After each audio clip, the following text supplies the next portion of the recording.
ఓం నమో భగవతే శ్రీరమణాయ. నా రమణాశ్రమ జీవితం. ఆత్మకథ. సూరి నాగమ్మ. రమణాశ్రమం, తిరువణ్ణామలై, తమిళనాడు, 2007. విఘ్నేశ్వర ప్రార్థన. ఉరుబుజ్జ సొంపుతో నీవరుదుగ మద్రజనకాదియందుండవే శ్రీకరుడవుగద నినుకని నందరి చేరగ వెరచు విఘ్నతతులు గణేశ. వాణికి అంచిత నతగీర్వాణికి సుఖఖనికి సరసవర వీణా సత్వానికి మృదుగణ సుందర వేణికి ఏ నతుల భక్తి వినతులొనర్తున్. శ్రీకారుణ్యపయోధి దిల్చి శుభముల్ చేకూర్చి రక్షింపగా సాకారంబున పొల్చినట్టి రమణ సర్వేశ సర్వాత్మక శోకారణ్యదవానల భవహర శుద్ధాత్మనిన్ కొల్చెదన్. లోకానందముగాగ ఈ కృతిని ఆలోకించినన్ ప్రోవవే. శ్రీకరములైన నీ కథలు ఏ కరణిని విన్న క్రొత్త వేయగుననుచున్ ఆకర్ణించిన వారలు వాకొనుటంచేసి దీని వ్రాసి తిననఘ. సదలమతి నా కృతిగొని హృదయాంతరమందు నిలిచి ఊర్జితమగు నీ పదఘట్టన విషయేచ్ఛల మదమణచి సుఖాబ్ధి తేల్చి మనుపవిరమణ. ఓం తత్సత్. ఓం నమో భగవతే శ్రీరమణాయ. 1. బాల్యం. గుంటూరు జిల్లాలో మంగళగిరికి దగ్గర ఉన్న కొలనుకొండ అగ్రహారం నా జన్మస్థానం.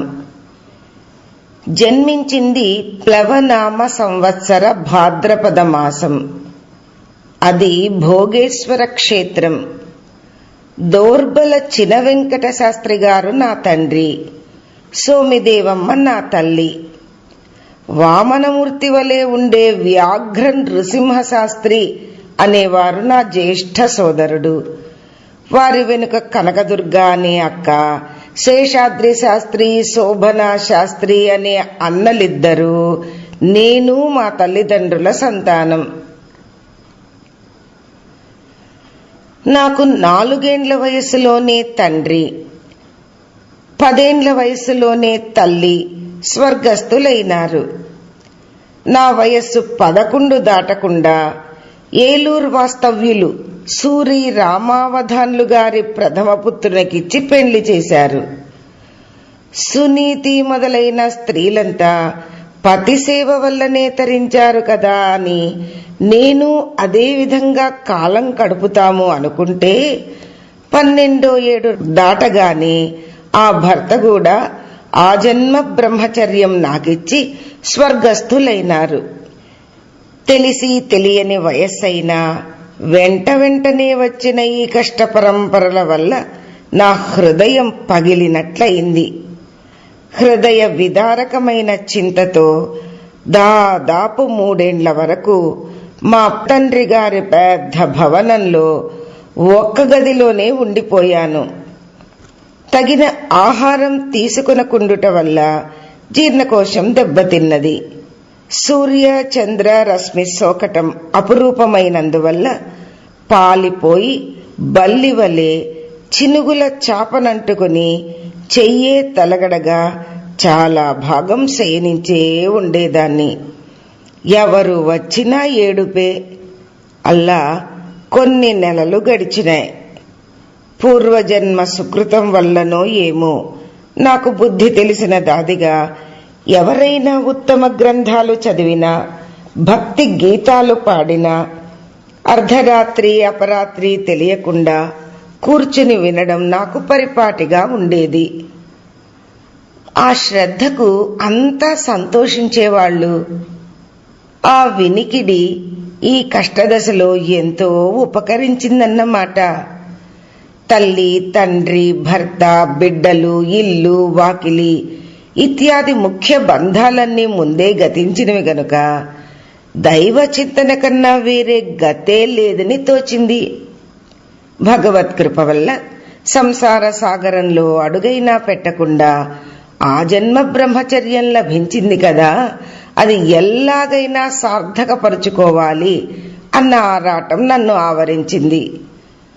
పాఠశాల ప్రవేశమెరుగని విద్య అయినా ఎలాగో గుణించుకుంటూ స్వభాషలో ఉన్న ఉత్తమ గ్రంథాలు కొన్ని చదువుటకు ఆరంభించాను. అన్నిటిలోనూ పోతన భాగవతం అభిమాన గ్రంథం. అదే అధికంగా చదువుకునేదాన్ని. ఆ భాగవతం తృతీయ స్కందంలో కపిల మహాముని తల్లి అయిన దేవహూతికి తత్వబోధ చేసే ఘట్టం చాలా అద్భుతంగా ఉంటుంది. ఒకసారి ఆ ఘట్టం పదే పదే చదివి అంత వాత్సల్యంతో అన్నీ బోధించే సిద్ధ పురుషులు ఎవ్వరూ నాకు సన్నిహితులుగా లేరే అన్న చింతతో కన్నీరు కార్చి కార్చి సొమ్మసిల్లి నిద్రపోయాను. ఆ నిద్రలో ఒక సిద్ధ పురుషుడు దక్షిణాభిముఖంగా భూమికి గజం ఎత్తులో పద్మాసనస్థుడై అభయహస్తంతో దర్శనమిచ్చాడు. సాక్షాత్ దక్షిణామూర్తి వలె మౌనముద్రాంకితుడై ఉన్న మహాత్ముని చుట్టూ అలౌకికమైన తేజస్సు ఆవరించి ఉన్నది. ఆ తేజోమూర్తిని చూడగానే శరీరం గగుర్పుడిచింది.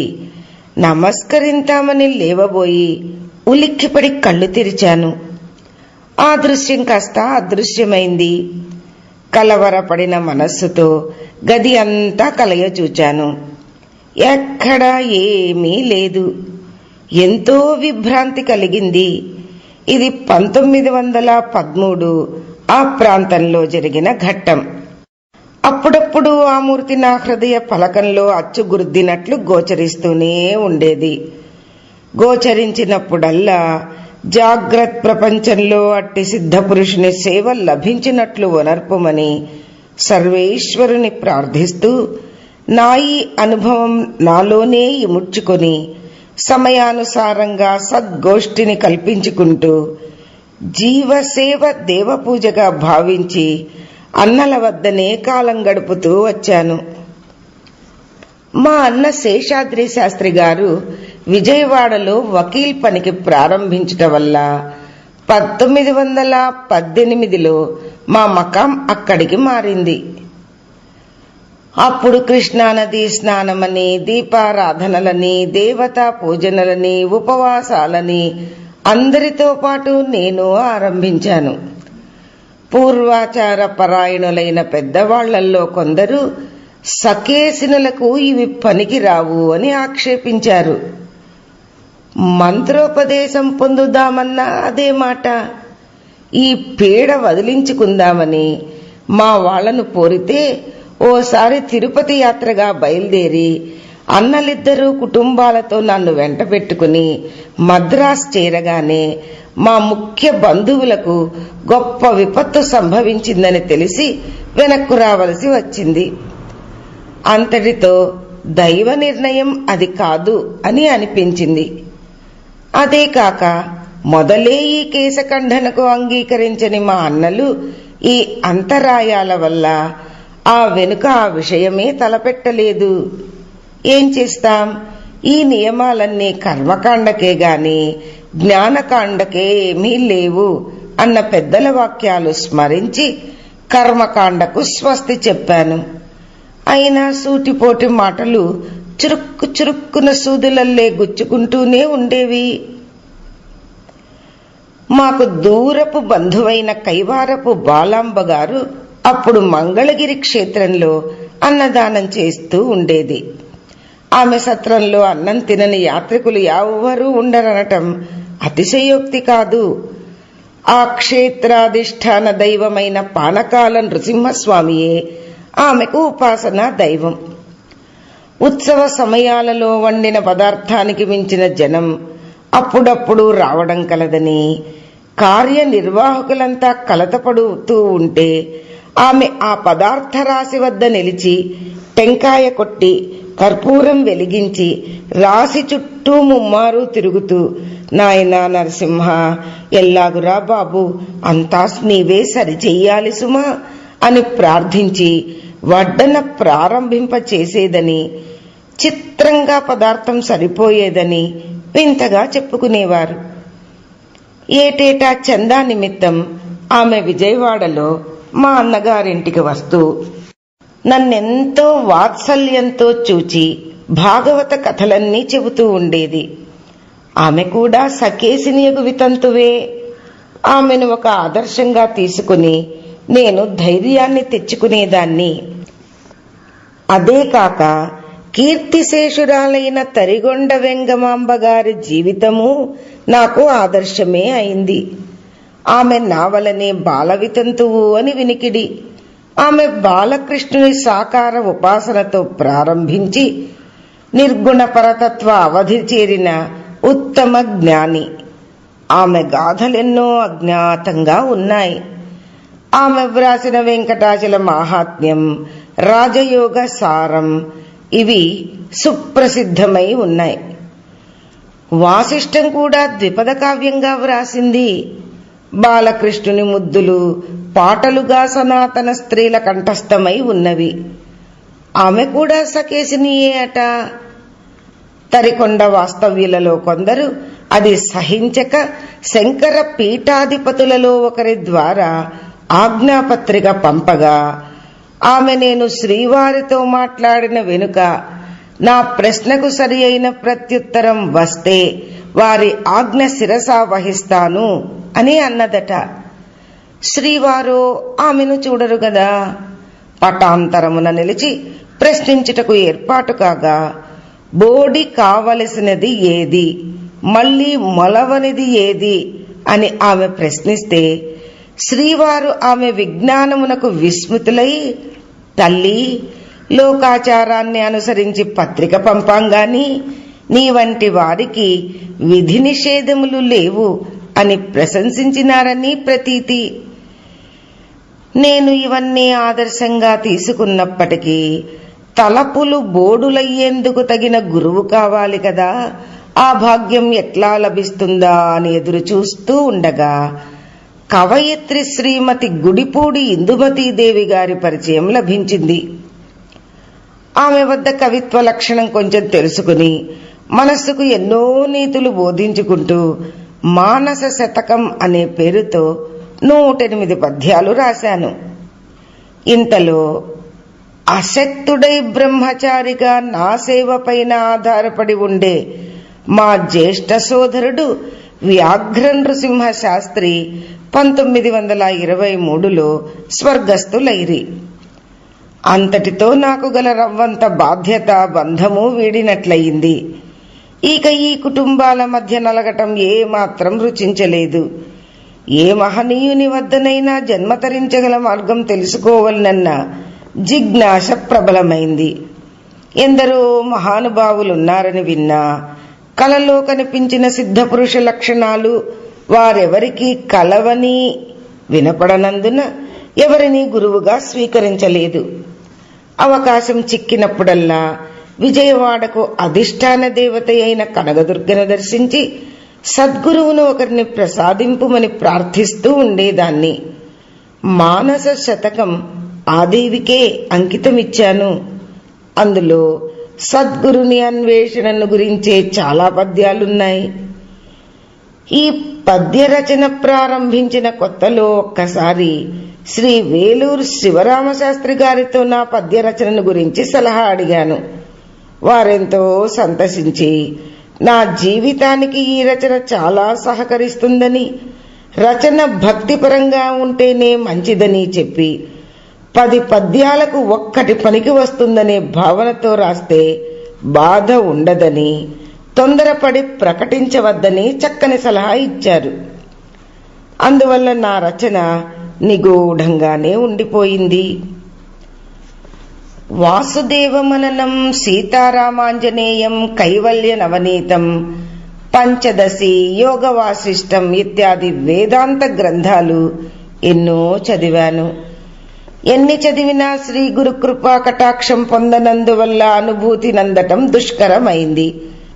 కడకు ఉపాసనా మార్గమును అనుసరించి ఆత్మయే బాలకృష్ణుడిగా, చిత్తమే గోపభామినిగా మానసిక ఆరాధనతో కాలం గడుపుతూ ఏ తత్ప్రద పద ప్రాప్తికై చింతించినట్లు అప్పుడప్పుడు వదవిన భావములను బాలకృష్ణ గీతావళి అను పేరుతో పద్యాలు వ్రాసుకుంటూ పగలు గృహకృత్యములతో గడిపి రాత్రికాలం ఈ చింతనకు ఉపయోగించేదాన్ని. అందువల్ల నా పద్య రచన గాని, నా ఉపాసనా విధానం గాని, స్వప్నగత సిద్ధపురుష సందర్శనం గాని నా అన్నలకు కూడా తెలియనంత నిగూఢంగా ఉండిపోయింది. మా అన్నలు నేనడిగిన గ్రంథాలన్నీ ఆదరంతో తెచ్చిచ్చేవారు. అన్నీ చదివేదాన్ని. ఎన్ని చదివినా, ఎంత సాధన చేసినా శాంతి కుదరలేదు. సీతారామాంజనేయ సంవాదం చదివినప్పుడు ముద్రా లక్షణాలు పట్టి చూచా. పట్టు చిక్కలేదు. అప్పుడప్పుడు పద్మాసనం మొదలైన ఉత్తమ ఆసనాలు అభ్యసించి చూచా. శాంతి కుదరలేదు. శారదానికేతనానికి రమ్మని ఉన్నవ లక్ష్మీబాయి గారు ఆహ్వానించింది. అది ఆధ్యాత్మిక పంథా కాదు కదా అని మా అన్నలు అందుకు సమ్మతించలేదు. జీవసేవ దేవపూజగా భావించి వ్యాధిగ్రస్తులెందరికో సేవ చేశాను. అయినా తృప్తి లేదు. ఏదో వ్యధ, ఏదో అసంతృప్తి అనవరతం నన్ను బాధిస్తూ ఉండేది. రాను రాను ఈ అసంతృప్తి ప్రబలి కుటుంబాల మధ్య నుండి ఎట్లాగైనా బయటపడాలని అనిపించింది. ఏ క్షేత్రమందైనా ఉండి ప్రశాంతంగా జీవితం గడుపుటకు ఆశించి అన్నల్ని అడిగితే ఒంటరిగా ఎక్కడికెళ్లగలవమ్మా అని అనేవారు. మా చిన్నన్న డిఎస్ శాస్త్రి గారు ఆలప్పిలో ఉండగా వారితో అనంతశయనం, కన్యాకుమారి ఇత్యాది క్షేత్రాలన్నీ చూచా. అక్కడ ఒంటరిగా ఉండి కొన్నాళ్లు చూద్దామా అని అనిపించింది. కానీ ఒంటరిగా వదులుతారా? పోనీ విజయవాడలోనే విడిగా చిన్న కుటీరం నిర్మిస్తే అక్కడ ఉంటూ సద్గోష్ఠితో కాలం గడపగలను అని అనేదాన్ని. అయితే అక్క కొడుకును దత్తత చేసుకో అనేవారు. అదొక సంసారం కాదా అని మనువర్తిదారుకు దత్తు ఏమని అనేదాన్ని. అందువల్ల అది జరగలేదు. విజయవాడ వచ్చిన దాదిగా అప్పుడప్పుడు అరుణాచలంలో ఓ మహాత్ముడున్నాడని చెవిని పడగానే వెళ్లాలన్న తీవ్రత అప్పుడు కలుగలేదు. అలా దాదాపు 10 ఏండ్లు ఆ అసంతృప్తితోనే గడిచిపోయింది. అంతకంతకు ఆ జిజ్ఞాస ప్రబలమై నరాలలోని బలాన్ని కృంగదీసి మంచం పట్టించింది. ఎన్నో మందులు వాడారు. ప్రయోజనం సున్నా. కోకా చలపతిరావు గారు, కొమర్రాజు అచ్చమాంబ మాకు కుటుంబ వైద్యులు, ఆప్తమిత్రులు. వారిద్దరూ చాలా దూరం పరిశీలించి ఈ వ్యాధికి మూలం మానసికంగా కనిపిస్తోంది, మా మందులకు లొంగదు, ఆమె చిత్తవృత్తికి అనుకూలమైన వాతావరణంలో ఉంచితే కాని కుదుట పడదు అని మా అన్నలతో చెప్పడమే కాక నీ మనస్సును నువ్వే బాగుపరుచుకోవలసిందని నాకు సలహా ఇచ్చారు. నాకు అదే భగవదాదేశంగా తోచి ఏ విధంగానైనా ఈ కుటుంబాలలో నుంచి బయటపడవలను అన్న దృఢ నిశ్చయం కలిగింది. 1940 జనవరి, ఫిబ్రవరి ఆ ప్రాంతాలలో జరిగిన ఈ ప్రబోధం ఫలితంగా 1940 మేలో ప్రకృతి వైద్యం ఆరంభించి జొన్న నూకతో అన్నం, సాత్వికమైన కూరలు ఆహారంగా తీసుకుంటూ ఆ వైద్యమే ఒక నెపంగా 1940 జూన్లో మా అన్నల అనుమతి పొంది కొలను కొండకు నా మకాం మార్చాను. మా తండ్రి కట్టించిన పెద్ద భవనంలో అప్పుడు ఎవరూ కాపురం లేరు. అందువల్ల పెద్ద పెద్ద పాములు, జర్రులు, తేళ్లు తిరుగుతూ ఉండేవి. అవి నేను ఆ ఇంట్లో ఉండేవాళ్లం. నా జోలికి అవి రాలేదు, వాటి జోలికి నేను పోలేదు. రాత్రి సంచారం వాటిది, పగటి సంచారం నాదీను. మా నివాసం చాలా చిత్రంగా ఉండేది. మనస్సుకు నిర్భీతిని అలవరించుకొనుటకు ఆ నివాసం ఎంతో సహకరించింది. ప్రకృతి వైద్యం అంటే తొట్టి స్నానం, కృష్ణ కాల్వలో శిరస్నానం, సాత్విక ఆహారం, భోగేశ్వర విశ్వేశ్వర పట్టాభిరామ దేవాలయాల సేవ, మధ్యాహ్నం వేళల భాగవత పఠనం. ఇది అక్కడి నా దినచర్య. ఈ మార్పుతో ఆరోగ్యం కొంతవరకు కుదుటపడ్డది. ఆ రోజుల్లోనే గుడిపూడి ఇందుమతీదేవి ఆమె భర్త యాత్రకు వెళుతుంటే వారితో భద్రాచలం, రామేశ్వరం మొదలైన యాత్రలు చేసొచ్చాను. అది అంతగా శాంతిని ఇయ్యలేదు. అందువల్ల ఏదో ఒక సత్పురుష సాన్నిధ్యం కావాలన్న చింత మాత్రం అంతకంతకు అధికమైంది. మార్గం కనిపించక భోగేశ్వర స్వామిని మనసారా ప్రార్థిస్తూ ఉండేదాన్ని.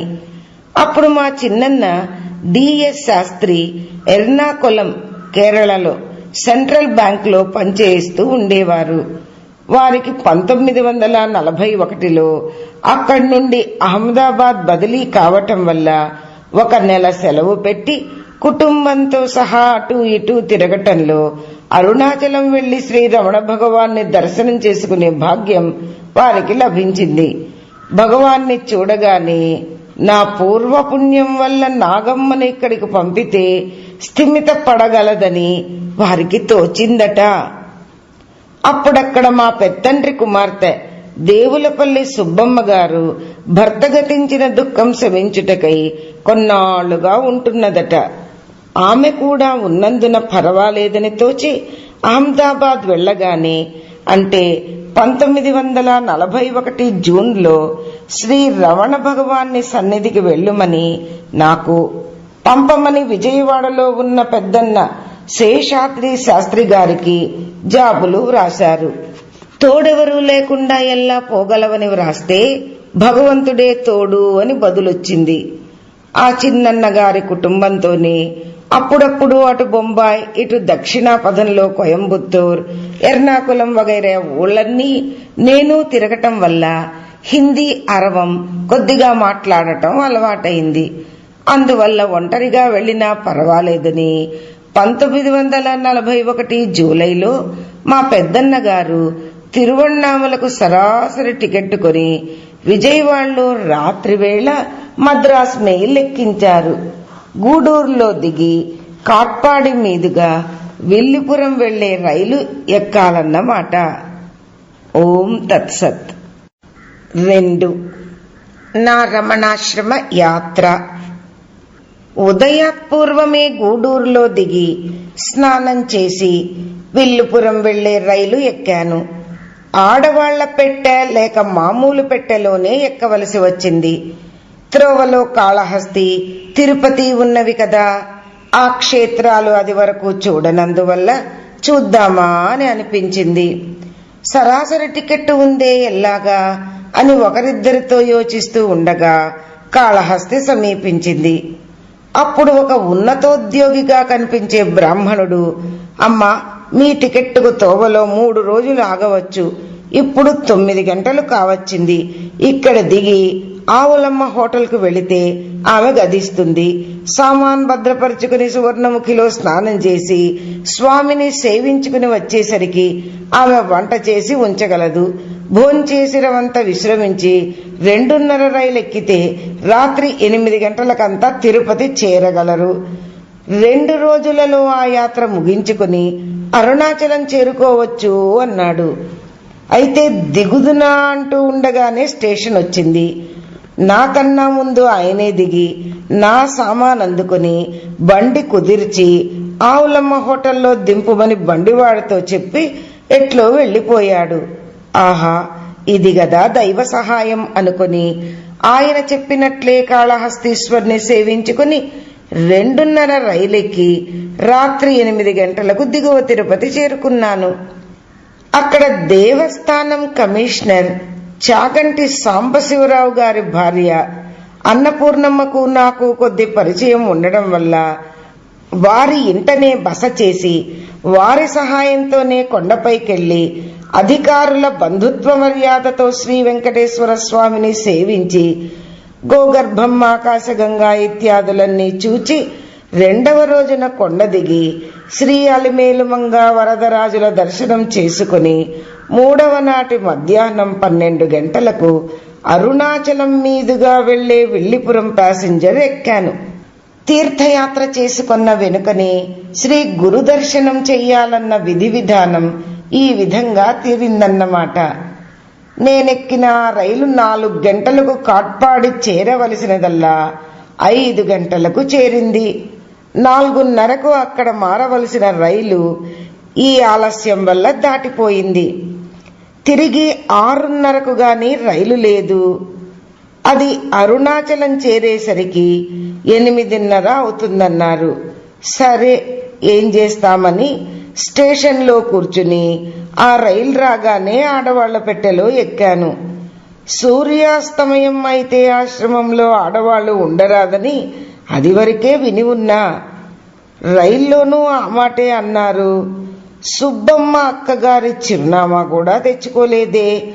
ఊళ్ళో ఎవ్వరినీ ఎరుగను.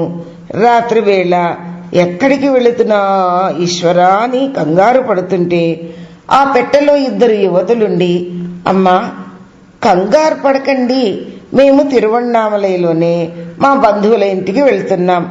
మాతో వస్తే రాత్రక్కడ గడిపి ఉదయాన్న ఆశ్రమం చేరుకోవచ్చు అన్నారు. సత్రంలో బస దొరికితే సరి, లేకుంటే వస్తాను అన్నాను. 8:30కు తిరువణ్ణామలైలో దిగాము. ఆ స్త్రీలు నా బండి వానితో వాళ్ళు వెళ్లే ఇంటి అడ్రస్ చెప్పి వెళ్లారు. నా బండి సత్రం వద్ద ఆగింది. సత్రం అధికారిని బస అడిగితే, అమ్మా మీరు ఒంటరిగా వచ్చారు, ఇక్కడ స్త్రీలు ఎవ్వరూ లేరు, రాత్రి వేళ ఈ పరిస్థితిలో ఇక్కడ మీరు ఉండడం మీకు మాకు కూడా క్షేమం కాదు అని హితం చెప్పాడు. సరే, బండివాడు ఆ స్త్రీలు చెప్పిన ఇంటి వద్దకు బండి తోలాడు. తిరువడుల వీధిలో ఉన్నది ఆ ఇల్లు. నేను గుమ్మంలో అడుగు పెట్టగానే ఆ యువతులిద్దరూ కనిపించి ఆదరంగా ఆ ఇంటి వారితో నా విషయం చెప్పి సామాన్ లోపల పెట్టించారు. బావి వద్ద కాళ్లు కడుక్కుని నీళ్లు తాగి వాకిటి వసారాలో నిలబడ్డా. వాళ్ళంతా ఏదో పెళ్లి కబుర్లలో పడ్డారు. ఎన్నడూ ఒంటరిగా గడప దాటి ఎరుగని దాన్ని ఎవరి పంచనో నిలబడడం ఎంతో కష్టమనిపించింది. 10 గంటలైంది. అప్పుడు ఆ ఇంటి యజమాని బయట నుండి వచ్చి యారదే అని గదమాయింపుగా అడిగాడు ఎవరు అని. నా ప్రాణం కుంగిపోయింది. తడబడే ధ్వనితో, ఉళ్ళకు పోయి కేళుంగో, లోపలికెళ్ళి అడగండి అన్నా. పాపం పెద్ద మనిషి. లోపలికి వెళ్లిన వాడు మళ్లీ బయటికి రానేలేదు. అయినా నాకేమో వెకటుగా తోచింది. వాళ్ళెవరో, ఏ రకపు మనుష్యులో అన్న భీతి కలిగింది. రోడ్డున పోయే వాళ్లని ఒకరిద్దరిని పిలిచి ఆశ్రమానికి ఇప్పుడు పోవచ్చా అని ప్రశ్నిస్తే వెళ్ళొచ్చని ఒకరు, వెళ్ళకూడదని ఒకరు చెప్పారు. ఇదంతా పక్కింటి ఇల్లాలు గమనించి, అమ్మా మీరు కొత్త వాళ్లలాగున్నారే, ఇప్పుడు ఆశ్రమానికి ఆడవాళ్లు వెళ్లరాదు అన్నది తెలుగులో. ఆదరణతో కూడిన ఆ మాటలు వినేసరికి నా ప్రాణం లేచి వచ్చినట్లయింది. ఆ వెనుక ఒకరినొకరు విచారించి తెలుసుకున్నాం. ఆమె శేషయ్యర్ అనే వారి భార్య. ఆ శేషయ్యర్ చాలా కాలం కాకినాడలో వకీలుగా ఉండటం వల్ల వాళ్ళందరికీ తెలుగు తెలుసు. అప్పుడు ఆమె భర్త ఆశ్రమంలోనే ఏదో పనిచేస్తూ ఉన్నట్ట. నేను దిగిన ఆ ఇంటివారు మర్యాదస్తులే అని ధైర్యం చెప్పిందామె. ఆ వసారోలేనే ఆమె అటు నేనిటిగా పడుకుని వేకువనే లేచి శేషయ్యర్ ఇంటిలోనే స్నానపానాదులు ముగించుకుని జట్కా బండిలో సామాన్ పెడుతుంటే శేషయ్యర్ వచ్చి, ఆశ్రమంలో వారణాసి సుబ్బలక్ష్మమ్మ అనే తెలుగాముంది, మీ సౌకర్యాలన్నీ ఆమె చూడగలదు అని చెప్పాడు. ఓం తత్సత్. 3 శ్రీ రమణ మహర్షుల ప్రథమ దర్శనం. నా బండి సాగిపోయి ఆశ్రమం గేటు దాటి లో ప్రాకారంలో ఆగింది. బండి దిగుతూ ఉండగానే గిద్దలూరి సుబ్బారావు గారు బండి వద్దకు వచ్చి, ఏ ఊరమ్మా మంది అన్నారు. బెజవాడ నుంచి వచ్చాను అని పెద్దన్న పేరు చెప్పి 2-3 వారాలు ఉండి వెళతాను అన్నాను. సరే అని వారు సర్వాధికారి నిరంజనానంద స్వామితో చెబితే వారు ఎంతో ఆదరంతో అంగీకరించారు. సామానుతో సహా నన్ను సుబ్బలక్ష్మమ్మకు అప్పగించారు. ఆమె విషయం విచారించి కాఫీ ఇచ్చి ఇప్పుడు 7 గంటలు దాటింది. ఇప్పుడు భగవాన్ అల్పాహారం ముగించుకుని కొండపైకి వెళ్లారు. వచ్చే వరకు కూర్చోండి అని మా పెద తండ్రి కుమార్తె సుబ్బమ్మ గారిని చూపి వెళ్ళింది. భగవాన్ కూర్చునే హాలుకు వెలుపల పశ్చిమ భాగంలో కూర్చున్నది ఆమె. హఠాత్తుగా నన్ను చూసి విస్తుపోయింది. విషయం విచారించి తెలుసుకునే లోపల భగవాన్ కొండ దిగి వచ్చి హాల్లో సోఫా మీద ఆసీనులయ్యారు. అందరి నమస్కారాలు అయిన వెనుక ఆమె హాల్లోకి వెళ్తూ నన్ను రమ్మన్నది. నా చేతిలో పళ్ళు వగైరాలు ఏమీ లేవు, పెట్టెలోనూ బుట్టలోనూ ఏమీ లేవు. మనసులో మాత్రం ఏముంది, ఏమీ లేదు. అంతకుముందే మానస శతకంలో ఓ పద్యం రాసుకున్నాను. అదేమంటే, తత్వమెరిగినట్టి ధన్యుడు ధనవాంఛ తగులడు ఎందు, వానిదరికి చేరి భక్తి సేవ చేసి పావనంబౌ మనః పుష్పమిచ్చి శరణు పొందు మనసా. ముందు తత్వశీలుడైన గురువు లభించాలి. ఆ వెనుక వారి సేవ వలన మాలిన్యమంతా కడిగితే కదా మనః పుష్పం వికసించటం. అట్లా వికసించిన ఆ పుష్పం అర్పణ చెయ్యాలి. ఆ ఆశయంతో ఉండటం వల్ల ఏమీ తేలేదే అన్న చింత కూడా లేకుండా రిక్త హస్తాలతో తత్తర బిత్తరలాడే మనసుతో హాల్లో ప్రవేశించి ఆమె వెనుక నేను నమస్కరించి ఆడవాళ్ల స్థలంలో తల వంచుకుని ఒదిగి కూర్చున్నాను. హాలంతా నిశ్శబ్దంగాను ప్రశాంతంగానూ ఉన్నది. 10 నిమిషాలు గడిచిన వెనుక తలెత్తాను. భగవాన్ నా వంక తేరిపార చూస్తున్నారు. అతి శీతలమైన దృష్టి వలన నా మనస్తాపం చల్లారినట్లయింది. ఆ తేజోమయ దృగ్జాలాన్ని ఎదుర్కొనలేక వెంటనే నా తల వ్రాలిపోయింది.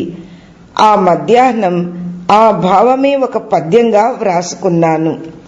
అది, నే చూచిన తా చూచెను, తా చూచిన తాళలేక తల వంచి తినే, తా చూట్కి తేజు మూలము లో చూడగరామి లజ్జతో తలవ్రాలెన్.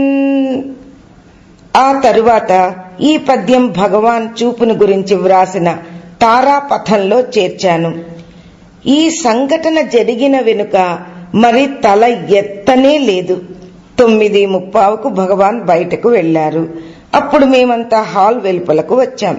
మా అక్క సుబ్బమ్మ గారు తానున్న గది చిన్నది కనుక నువ్వు ఆశ్రమంలోనే అన్నం తింటూ అక్కడున్న స్త్రీలతో కలిసి ఉండటమే మంచిదని సలహా చెప్పి తాను టౌన్కు వెళ్లిపోయింది. 3 రోజులు ఆశ్రమంలో అన్నం తింటూ అక్కడ ఉన్న స్త్రీలతో రాత్రుళ్ళు టౌన్కు వెళుతూ పగలంతా ఆశ్రమంలో గడుపుతూ వచ్చాం. ఆ రాకపోకలలో అరుణాచలేశ్వర ఆలయమంతా పరిశీలనగా చూశాను.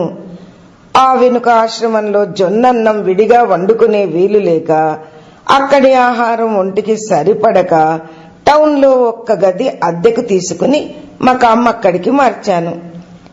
మార్చే ముందు ఆశ్రమంలో భిక్ష చేయించడం మంచిది అన్నారు.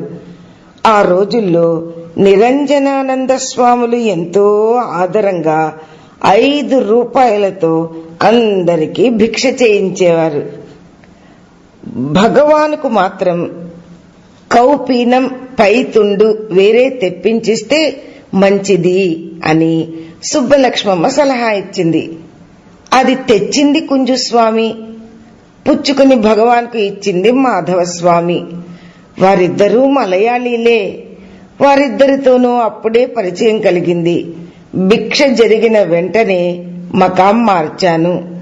మారిన వెనుక ఉదయం 6 గంటల లోపలే వంట మొదలైన పనులన్నీ ముగించుకుని ఆశ్రమానికి నడిచి రావటం, 10ంటికి బయలుదేరి బసకు వెళ్లి ఆహారాదులు ముగించుకుని 2ంటికి ఆశ్రమానికి వచ్చి తిరిగి 6:30కు బయలుదేరి బసకు వెళ్లటం.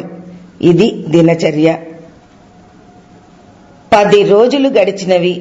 శ్రీవారితో నాకు మాట లేదు, మంతనం లేదు. కాని సూదంటు రాయివలే నా మనస్సు వారి వైపుకు లాగబడుతున్నట్లు అనుభవానికి వచ్చుటయే కాక ఆ రూపం నా హృదయంలో అచ్చుగుద్దినట్లు నిలిచిపోయింది. క్రమేణా స్వప్నగత సిద్ధ పురుష లక్షణాలన్నీ భగవానుని యందు పొడగట్టుటయే కాక వాసిష్ఠాది వేదాంత గ్రంథాలలో చెప్పబడిన జీవన్ముక్త లక్షణాలన్నీ శ్రీవారి చర్యలలో గోచరింపసాగినవి.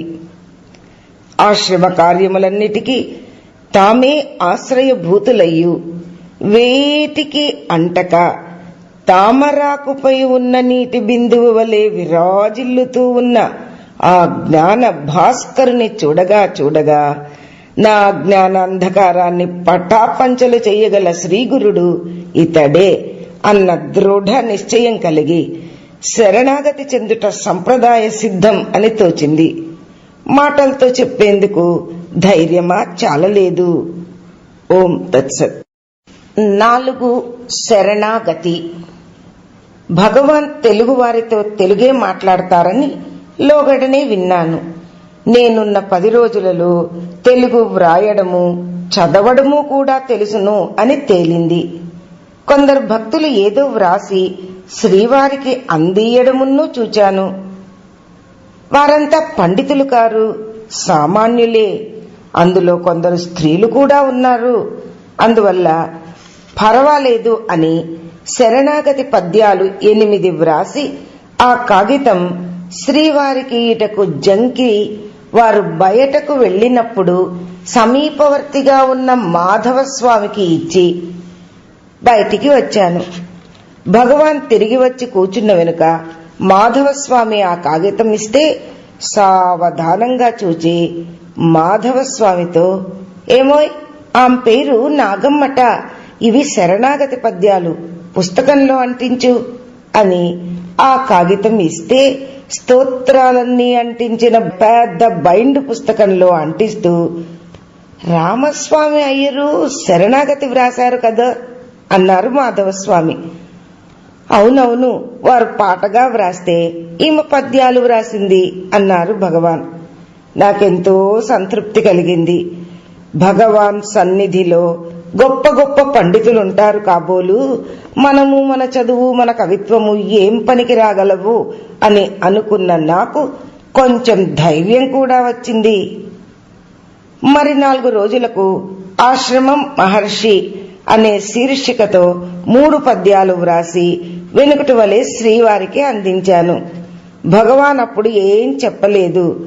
మరుసటి దినం మాధవస్వామి హాలు వెలుపల దుప్పట్లు దులుపుతూ ఉంటే, స్వామి, నిన్నటి పద్యాలు ఏం చేశారు అని మెల్లగా అరవంలో అడిగాను. భగవానుకు వినిపించలేదు అని నా ఊహ. పుస్తకంలో అంటించానమ్మా అన్నారు మాధవస్వామి. సరే అని హాల్లోకి వెళ్లి నమస్కరించి లేవగానే, మీకు అరవం ఎలా వచ్చింది అన్నారు భగవాన్ చిరునవ్వుతో. విస్తుపోయినట్లయింది నాకు.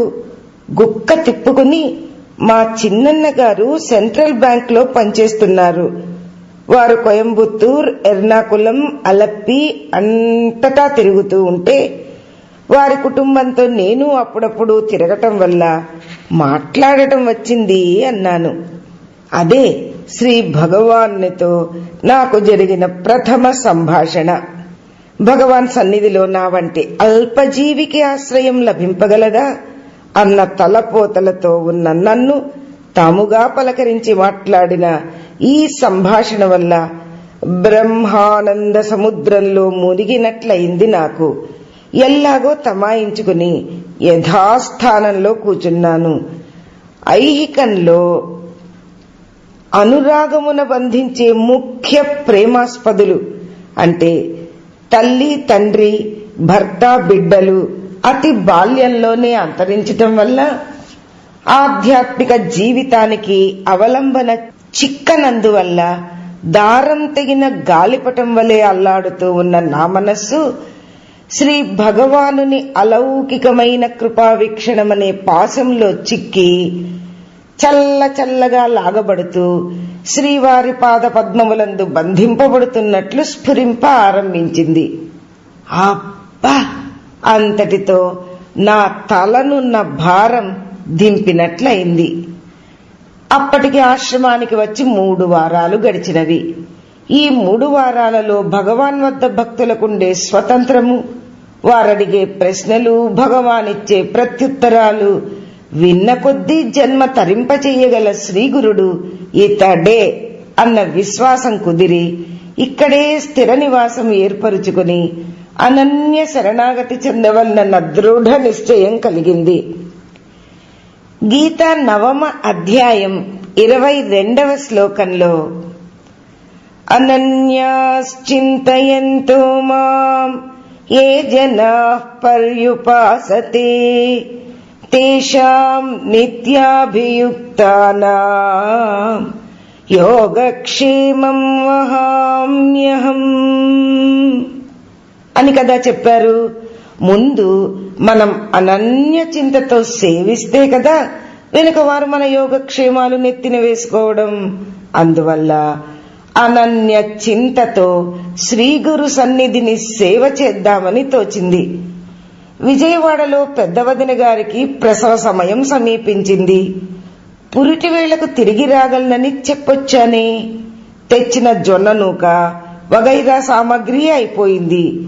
ఇప్పటికీ ఇక వెళ్లి ఇక్కడే ఉండిపోయే ఏర్పాటుతో తిరిగి వద్దామని తోచి భగవాన్ అనుజ్ఞ పొందకుండా బయలుదేరేందుకు మనస్సొప్పక చిన్న చీటీలో తమ సన్నిధి విడిచి వెళ్ళుటకు మనసొప్పకున్నా మా వాళ్లతో అన్నమాట నిలుపుకోవాలని బయలుదేరుతున్నాను.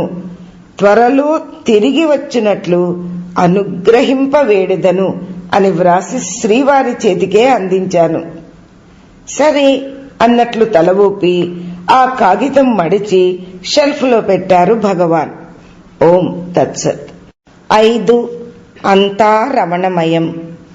ఆ మరుదినం నేను ఎక్కబోయే రైలు ఉదయం 9:30 గంటలకు అరుణాచలంలో బయలుదేరి కాట్పాడి మీదుగా సరాసరి గూడూరు చేరుకుంటుంది.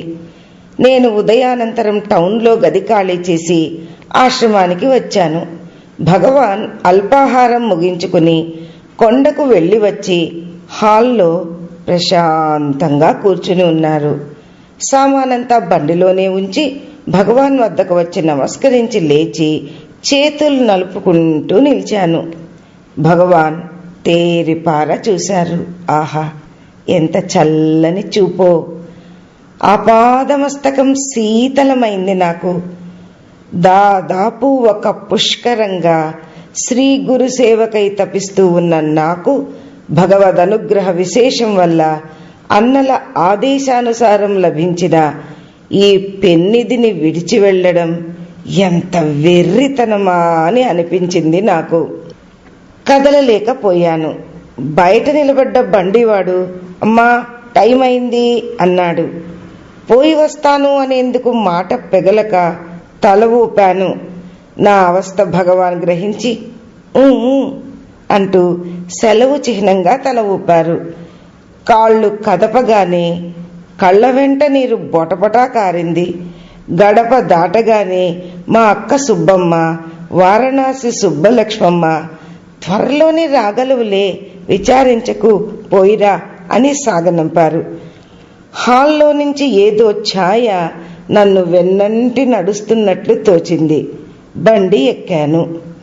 బండి ఆశ్రమం గేటు దాటగానే గేటుకు వందనం చేసి కళ్ళనీళ్లు తుడుచుకొని అటూ ఇటూ పరిశీలించి చూశాను. ఎటు చూసినా భగవాన్ని దివ్య తేజోమయమైన విగ్రహమే ప్రత్యక్షమైంది. కళ్ళు మూసుకున్నా. అప్పుడు భగవాన్ కనిపించారు. బండి అరుణాచల ఆలయ సమీపానికి వచ్చింది. తలెత్తి గోపురం వంక చూశాను. అక్కడా భగవాన్ గోచరించారు. బండిలో నుంచే నమస్కరించి స్టేషన్ చేరుకున్నాను. బండి వాడే టికెట్ కొని రైలెక్కించాడు.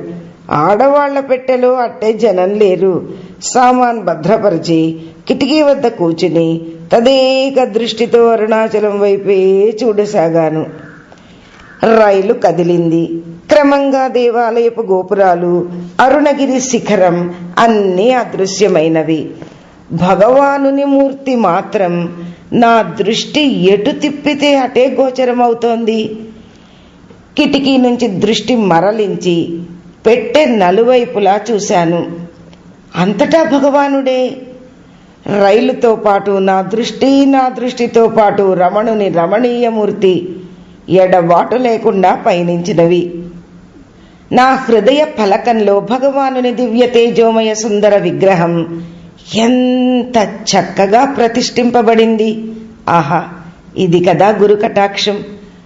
పులి నోటి కండవలే అయినానే అని నాలో నేనే అనుకుంటూ కూర్చున్నాను. ఆ స్థితిలో ఆకలి దప్పులు బాధించలేదు. అంతా రమణమయం, ఈ జగమంతా రమణమయం అన్న మాటలు నా నోట అప్రయత్నంగా వెలువడినాయి. పక్కనున్న ఒక యువతి, ఎక్కడి నుంచి వస్తున్నారమ్మా అని అడిగింది. రమణాశ్రమం నుంచి అన్నాను. అల్లా చెప్పండి, అందుకే ధోరణి ఇలా ఉంది. భోజనం అయినట్లు లేదు, కాట్పాడిలో కాఫీ అయినా పుచ్చుకోండి అంది. సరే అని కాట్పాడిలో కాఫీ తాగి గూడూరులో రైలు మారి విజయవాడ చేరుకున్నాను. శరీరం బంధువుల మధ్య మసులుతూ పనులన్నీ నిర్వహిస్తూ ఉన్నదే కాని మనస్సు మాత్రం శ్రీ రమణ చరణ సన్నిధిలో బంధింపబడ్డది. అందువల్ల అందరికీ నా దృష్టిలో భేదం కనిపించి అలా ఉన్నావేమీ అని అడుగసాగారు. ఏమీ లేదు అని సమాధానం చెప్పేదాన్ని. నమ్మిన వారు నమ్మారు, నమ్మని వారు ఏమో పిచ్చి వాలకంగా ఉందే అని గుసగుసలాడుకునేవారు. అంటే మా మేనత్త ఒక ఆమెకు పిచ్చి పట్టింది, అందువల్ల వారికి నన్ను గురించి సందేహం. అయితే నాకు పట్టిన పిచ్చి ఇంకో రకం. ఇది అందరికీ అర్థమవుతుందా? సరే, త్వరలోనే మా వదిన ప్రసవించి మగ శిశువును కన్నది. అష్టమ ప్రసూతి గనుక కొంచెం కష్టమైనా రోజులు సుఖంగానే గడిచినవి. పేరేం పెట్టమంటావ్ అని నన్ను అడిగారు. రమణ నామం కంటే రమణీయం ఏమున్నది అన్నాను. రమణ శర్మ అని పేరు పెట్టారు. వచ్చిన పని సుఖప్రదంగా ముగిసింది కదా. అరుణాచలం వెళ్ళి అక్కడ ఉంటానని, మీరు రమ్మన్నప్పుడల్లా రాగలనని వాళ్ళందరికీ నచ్చ చెప్పి 1941 నవంబర్లో తగు సామగ్రి తీసుకుని కృత్తికా దీపోత్సవ సమయానికి అరుణాచలం చేరుకున్నాను.